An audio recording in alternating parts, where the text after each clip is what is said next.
Всем привет, ребята! Как вы поняли, мы сейчас находимся совсем не во Флориде. Мы сейчас находимся в Киеве, и мы приехали сюда где-то 5 дней уже назад. Это был просто сюрприз для наших родителей и вообще неожиданная поездка, хотя мы ее планировали уже как месяц. Для них эта поездка была неожиданна, потому что мы просто молчали как партизаны и просто приехали и ошарашили их новостью, что «Мам, пап, мы вас ждем на Новый год». Мы уже сняли квартиру, мы уже и в отеле были, и вообще поездка оказалась просто сумасшедшей.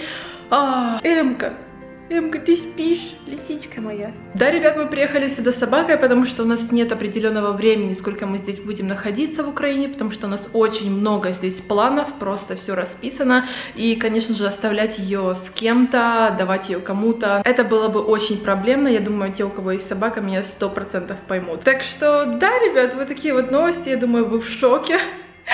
Мы тоже немножечко в шоке от холода. Ну, в общем, по ходу этого влога я вам буду немножко рассказывать о наших планах, вообще, что происходит. Ну и, конечно же, буду показывать вам рацион моего питания.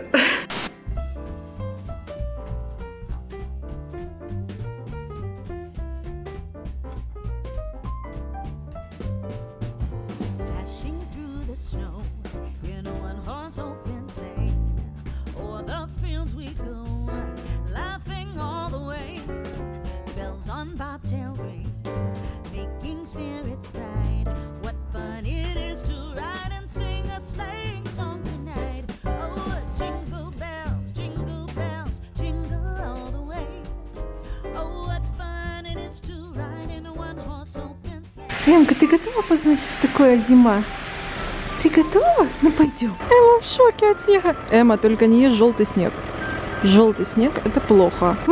Вообще, я думала, когда мы приедем, я, наверное, куплю ей какую-то курточку.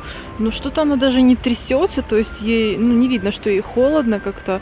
Но вот она просто девочка, я вот думала, может, все-таки нужно купить какую-то кофточку, курточку собачки, как вы думаете? Я просто не знаю. Ох уж этот хруст. Удивительно, вроде бы неделю назад шуршала песочком на океане, а тут уже подкидываю снег.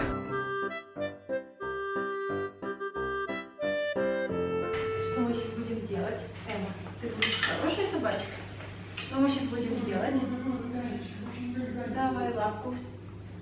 Терпи, Эмма. Тебе же не лапу отрезают. Давай лапу вторую. Терпеть, еще одну лапку, терпеть, терпеть, терпеть, терпеть, пузика, пузика давай, пузика.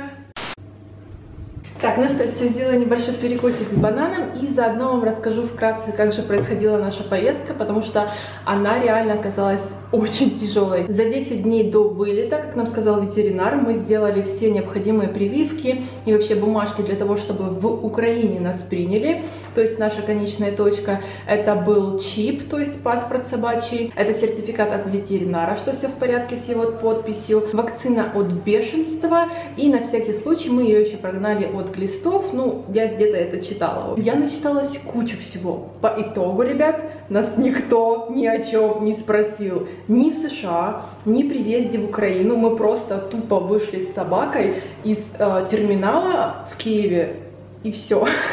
Нас даже не остановили. В общем, я была в шоке. Просто в сумме, если все посчитать, переноски, вот эти все бумажечки, вакцины, все полностью для собаки, для перелета обошлось $700.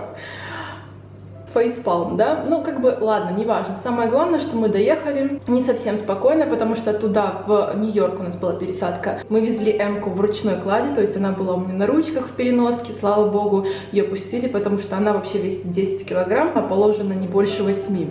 А туда уже с Нью-Йорка до Киева 9 часов. Одна она летела в клетке в багажном отделении. И когда мы сидели к хвосту, я слышала при взлете, что она так плакала, я думала, я с ума сойду. Это было очень тяжело, все слышали, полупустой был самолет, просто она бы там вот так вот бегала по этому самолету, и никто бы даже на нее не посмотрел. Мы просто тупо слышали, что она плакала, я чуть Это было очень тяжело. Потом я просто, ждала, когда она, когда мы выйдем с самолета, чтобы поскорее ее взять, ее напоить, потому что там, походу, никто этим не занимался. После полета она просто к нам поскорее не хотела просто, чтобы мы расставались с Димой, чтобы кто-то отходил, потому что она сразу плакала, она не понимала, что происходит. Новые люди, новые запахи, вообще холодно, что за жесть творится.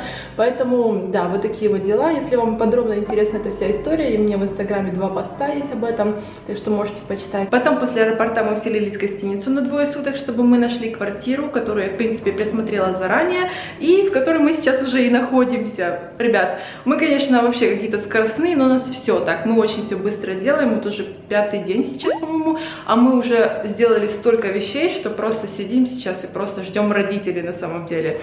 Ну что, давайте я вам заодно покажу квартиру, в которую мы сняли. Здесь у нас прихожая, тут есть полочки для обуви. Мне очень нравится то, что она здесь не валяется, нет грязи какой-либо. Здесь зеркало, все очень удобненько, домофон. Тут, счетчик, я не знаю. И, конечно же, туалет при входе. В ванной комнате у нас теплый пол. Мне никогда не было теплого пола. Я поняла, что это очень-очень комфортно. Прям удобно. Становишься после душа на тепленький пол. Зеркала. Очень все удобненько. Куча всего. Мне нужно накупить косметики, чтобы это все заполнить. В принципе, я не знаю, что тут показывать. Кстати, очень высокие здесь потолки. И очень необычно, что стоишь в душе и гигантский потолок. В общем, все очень удобно.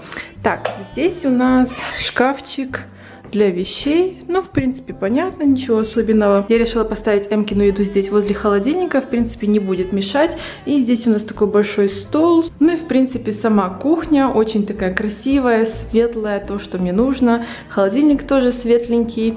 И все, конечно же, новое. Вот я просто обалдею от новой мебели, когда все чистенькое, аккуратненькое. Здесь у нас посуда, легонечко отпускаешь, и они закрываются самостоятельно. Я вот решила подобрать так все по стилю, такие цвета серовато-голубо-желтые, что ли, я не знаю. В общем, мне нравится кухонка. Что еще у нас тут есть? У нас тут получается стиральная машинка. Я уже стирала в ней, очень удобно. И также у нас индивидуальное отопление. Это то, что было просто номер 1, когда мы снимали квартиру, потому что я помню, как холодно было у нас в Николаеве, что я просто сидела в куртке. Сейчас вообще, конечно, очень комфортно. И, в принципе, тут у нас балкон, не слишком большой. Так, чтобы выйти, подышать свежим воздухом. Здесь у нас наш багаж, Эмкина квартирка, она ее просто избегает. Она ее настолько боится после этих всех перелетов. Ее переноска, которая не пригодилась нам на дальний полет. Чемодан, в общем. И, конечно же, вот такой у нас здесь вид. Тут очень много у нас магазинов рядышком. Так что, если вы моя соседка или сосед напротив, махайте мне ручкой. Да, в общем, у нас тут очень много чего поблизости находится классного. Там магазины, там чуть подальше зал тренажерный, пройти буквально 5 минут. Так что район, в принципе, нас очень устраивает. Это ЖК София, кому интересно. Эмка, привет! Ты куда пошла? Деловая колбаса. В общем, у нас вот такой вот зал. Здесь у нас диванчик, который раскладывается в кровать. Очень, кстати, удобный. Я помню, мы в Москве, когда жили, у нас тоже был раскладной диван, но там просто была жесть, у нас спина так болела. Этот диванчик, конечно, очень удобный. Эмке тоже нравится. У нее, кстати, своя постилочка есть, на которой она играется. Правда, на ней она не спит. Она после переезда все с нами спит в ногах у нас, потому что все боится, что мы опять ее куда-нибудь засунем и отправим на самолет. Немножко пострессовала собачка, но вроде бы уже все хорошо. Он грызет свою косточку, так что все отлично. Тут у нас окошко, цветочек у нас даже есть. Подскажите, пожалуйста, что это за цветок, потому что я вообще не бум-бум в цветах. И вообще, что это за кустик такой, как за ним ухаживать, потому что мы когда селились, у хозяева здесь был вот такой вот цветочек. Что это такое? Подскажите, пожалуйста, и как его поливать. Здесь у нас вот такой большой телевизор, к которому тянется HDMI кабель. Это Дима там все, не знаю, придумал, чтобы у нас к компьютеру тянулся провод от телевизора и все транслировалось с компьютера, то есть это будет наш такой большой компьютер. Вот такая вот картинка красивая, которую я, скорее всего, сниму. В общем, я все придумала, как у меня все это будет выглядеть, так, чтобы для роликов интересно, симпатично смотрелось. И здесь у нас с этой стороны гигантский шкаф. Ребят, я таких шкафов еще никогда не видела. Зеркальных, как это называется, я уже не помню. Здесь у нас просто целая куча ящиков. Я даже не знаю, смогу ли я это все заполнить. Пылесос у нас даже есть. И здесь еще много-много разных интересных ящичков, постельное белье. Так что нужды в ящиках у нас просто нет. И, кстати, посмотрите, какая крутая люстра. На пульте работает. В общем, разные там какие-то у нее режимы. В общем, прикольно так смотрится. Собака, конечно, стрессовала. Пока мы в отеле были, она не понимала, где мы находимся. Потом еще какая-то новая квартира, куча новых запахов. Да, да. Но сейчас все хорошо, как видите. Жопка. Так, я уже поставила вариться гречку. И сейчас буду обжаривать курочку на моей новой сковородке. Знакомьтесь, новый член нашей семьи. Это Be All бренд. Я, кстати, выставила в Инстаграм, спрашивала, какой бренд мне брать. И, кстати, многие говорили, что действительно очень хорошая сковородка. Она очень толстая, во-первых. У нее здесь съемная ручка, так что я, допустим, могу какие-то пироги печь, что-то готовить в духовке. У меня, кстати, есть классная духовочка, так что буду еще со временем что-то выпекать.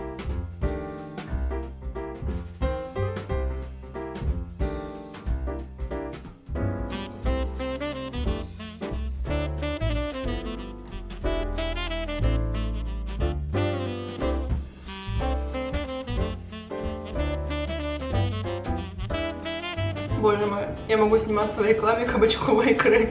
Я ее так люблю и так по ней соскучилась. Вообще соскучилась по обычной такой домашней, простой еде. Так что сейчас будем кушать. Ну что, я уже собираюсь. Сейчас надела на себя джинсики свои новые от Бершки. Кстати, очень классные. Так что я думаю, если вы с Киева, вы еще, наверное, успеете их схватить. Очень действительно удобные, стрейчевые. И надела сейчас такой вот свитерок. Очень классный. Я еще и заказала его перед поездкой с Ромви. Такой кроп-топ-свитер. Ну, как бы у меня будет курточка длинная, поэтому не переживайте. Не простужусь. Так что классненький очень свитерок. Мне, кстати, там YouTube ролик болтает.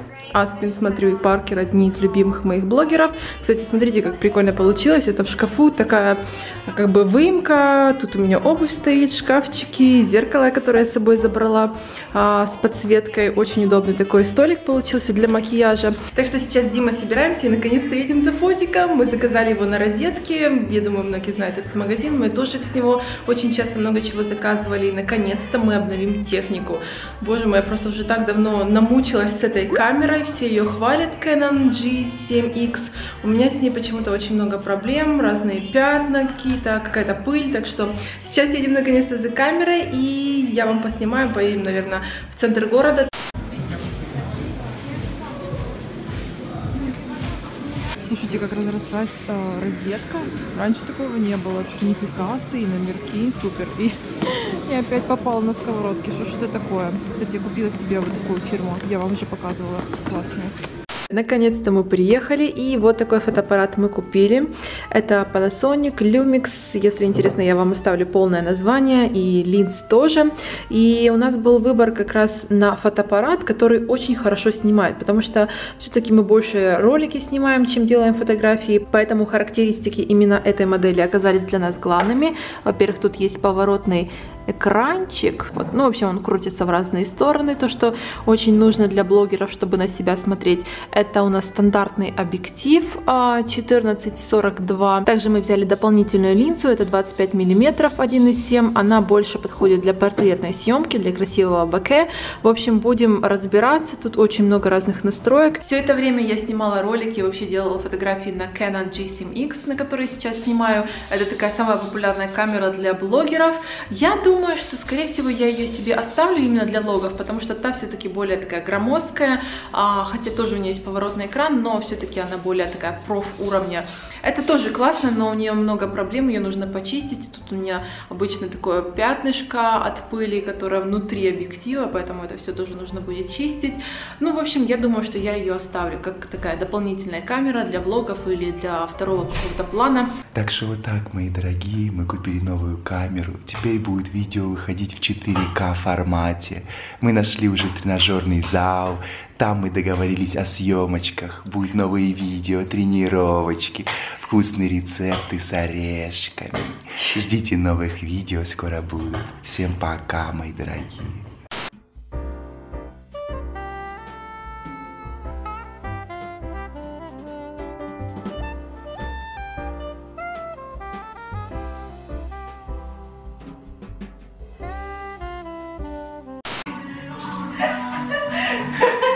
Ребят, сейчас практически 6 часов вечера, и уже такая темнота, так непривычно. Вообще потемнело, наверное, часа в 4 дня. И, конечно, кажется из-за этого, что день очень короткий.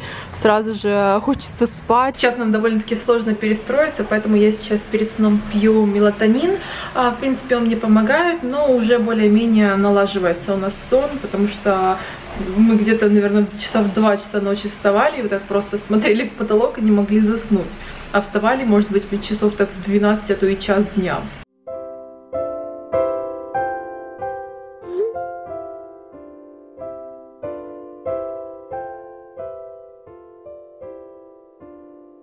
Очень красивый тут район, ЖК София, прям вот эта аллея с висючками такими светящимися, очень красиво. Я думаю, что когда снег лучше выпадет, будет вообще красота. Кстати, я только заметила, что тут даже висят пакетики для собачек.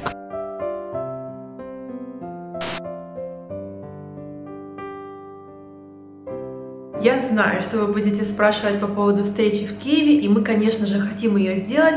И для этого мы, наверное, найдем какое-то помещение ближе к центру, ближе к метро, чтобы всем было удобно, во-первых. Во-вторых, это будет, конечно же, выходной день и, наверное, утреннее время. Мне кажется, так лучше всего. Так что, ребят, если кто из вас из Киева, мы обязательно с вами встретимся. И если вдруг вы знаете какие-то антикафе, что-то в этом роде, такое интересное, с большой вмещаемостью людей, я вообще без понятия, сколько вас может прийти, давненько мы с вами не виделись. Я как-то давным-давно проводила встречу в Киеве, перед тем, как мы отлетали с Димой в Таиланд, если кто помнит, в парке. Так вот, пришло еще и тогда довольно-таки много людей, поэтому без понятия, сколько вас придет, ребят. Хочется, конечно же, чтобы все поместились, чтобы всем было уютно, комфортно. Так что, если вы знаете какое-то помещение, подскажите, пожалуйста, в комментариях. Ну и, конечно же, это будет не только Киев, потому что у меня есть планы поездить по разным городам, в Москву, в Минск, скорее всего, да, так что у нас на самом деле очень много планов, так что ждите, ребята, мы обязательно с вами встретимся. Я сейчас, наверное, буду добивать свой йогуртик и пойду монтировать видео, потому что у меня очень тоже много монтажа. Сейчас монтирую комплекс, 12 тренировок, я их успела отснять, это было жесть, конечно, как я их все сняла, но вот сейчас как раз занята монтажом, чтобы к весне выпустить новый комплекс. Завтра у меня планы пойти к стоматологу, кстати говоря, у меня очень вовремя заболели зубы. Вы представляете, что зубы могут болеть вовремя, потому что нам до сих пор вспоминается эта Димина пломба за $500. Я не знаю, сколько сейчас, кстати, стоит поставить пломбу, но уж явно, что дешевле. Так что завтра иду к стоматологу, у меня там маленькая такая трещинка, и бывает вечером побаливает зуб, так что лучше сделать это все заблаговременно. И также завтра утром мы хотим сдать на анализы, на гормоны, в общем, такой полный осмотр, чисто для того, чтобы, вот, знаете, для галочки знать вообще, что происходит с организмом. По поводу моих прыщей тоже мне хотелось бы знать всю эту расписку моих гормонов, чтобы, если что, если пойду к косметологу, а я, скорее всего, пойду, я ему показала то, что творится у меня внутри. Ну, буду, в общем, держать вас в курсе событий, если вам интересно, конечно. Так что, ребят, надеюсь, вам понравился этот влог. МК, пока. Встретимся с вами в следующем видео и, может быть, даже лично совсем скоро. Так что, если вы хотите быть в курсе событий, когда будет встреча и так далее, то подписывайтесь на мой инстаграм, потому что там чаще всего я выставляю именно актуальные новости, что будет происходить. Но я еще обязательно сделаю анонс, мини-анонс встречи здесь, на YouTube. Так что, надеюсь, совсем скоро с вами встретиться. Всем удачи и пока-пока!